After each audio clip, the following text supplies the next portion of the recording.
Serial में आने वाला है एक नया ट्विस्ट। जी हाँ दोस्तों, अब यहाँ पर आद्या ने रात में परेशान होकर घर से भागने का फैसला करा है, पर लेकिन शायद राही की किस्मत आज उसके साथ नहीं है, इसीलिए अब कुछ गुंडों ने राही को घेर लिया है। पर लेकिन अब यहाँ पर राही की जान बचाने के लिए और उसको इस मुसीबत से निकालने के लिए प्रेम वहाँ पर पहुँच चुका है।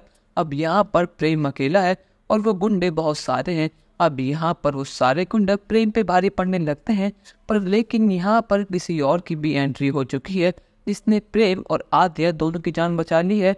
जी हाँ, वो और कोई नहीं, खुद अनुज कापालिया है।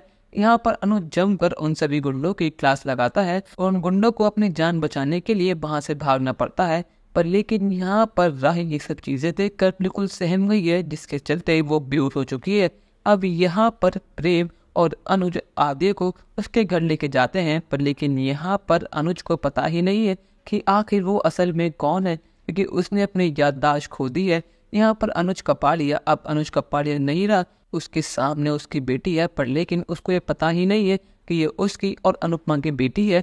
यहाँ पर रात के अंधेरे में जब वो तीनों घर पहुँचते हैं और अनुपमा अपनी बेटी को इस हाल में देखती है तो उसके होश उड़ जाते हैं। यहाँ पर प्रेम कहता है कि मैंने आपसे कहा था ना कि इसका ख्याल रखना, पर लेकिन शायद इसके पैरों में स्प्रिंग लगी है, जब भी तो रात को भी भाग गई।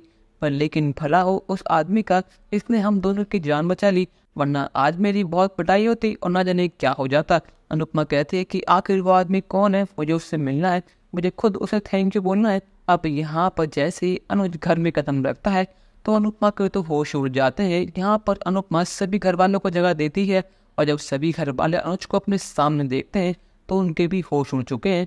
यहाँ पर अनुपमा रोती हुई अपने पति यानी अनुज के पास जाती है, पर लेकिन अनुज उसका हाथ पकड़ लेता है और कहता है कि आखिर आप कौन है और मुझे हाथ क्यों लगा रही है, क्या मैं आपसे कभी पहले मिला हूँ।